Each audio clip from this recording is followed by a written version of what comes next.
Part 3. Express x as a polynomial of theta if theta is sufficiently small for theta cube, okay, and power of 3. Okay, this is pretty okay. Basically, you're asked to change to x in a polynomial of theta if it's sufficiently small, okay. So this is basically just use Maclaurin series. So I will just try and explain a bit, okay, because I've done this in class before. The reason why this is sufficiently small is because 0.0, okay, let's say a small value.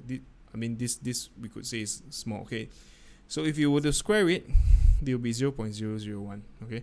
So 0.01 cube will be 0.0001. Okay, it's pretty small, right? Okay, imagine like if you have a 0.001 square, this will be 0.00001, and 0.001 cube will be 0.00000. Crap. I think, yeah. Okay, so you get the idea lah. So if it's a small value, you cube it, right? The reason why it's negligible is because it will just become so small that it really doesn't matter. Okay, so let's see how we can do this. Now, first thing is just copy everything down. X, right? So it's just basically power series. So if you are not sure, please revise. This is cos theta plus 9. Okay, maybe I'll just write this whole thing down first, so that's easier. Sine squared theta. Ta-da! Okay, so this is the expression for x here. What we need is your MF26. So just bring out MF26. MF26. You have MF26. Okay. So MF26 would means that we are looking at this basically changing theta to the trigo ratio to a polynomial ratio on the right. So that's why you're using the value there. So what I'm gonna do is actually I'm just gonna just try and just bring this out. I think my desktop has got the expression there. I'm just working on. Oh man, so slow. Since it's not working, what you do is, because theta cube could be ignored, right? Did I say theta? Yeah, theta cube could be ignored, right? So, or high power could be ignored. So what you do is you ignore theta cube. So this is pretty okay. Oh, then you just pick this. Basically, x to the power 4 and x to the power 3 could be ignored. Oh, that's pretty okay. So hence you from sine x, so rather sine theta is roughly theta, and then your cos theta will be roughly 1 minus theta squared over 2 factorial. Okay, so yeah, there you go. This is what you need to know. Now once you've done that already, you just substitute it in. That's power series, not an issue at all. So this is just power series.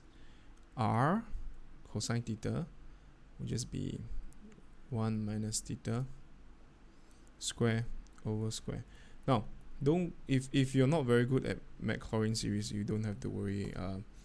I think when we are doing revision, I will go through it in depth. Usually, I think the problem with Maclaurin series is students don't understand why they're applying the formula. Okay, so once you understand it, should be quite okay. So this is 1 minus half. They don't know what's the use. So if you want to use the power series for this case here, what you need to do is actually just extract this 9 out and make it 1. So this will be 9. I'm just going to extract it out. Maybe I'll just do it properly. So this one is 9. 1 minus theta squared over 9. There you go. Okay, so this part here, what we're going to get is actually just 1 minus half theta. Then you just use power series and expand.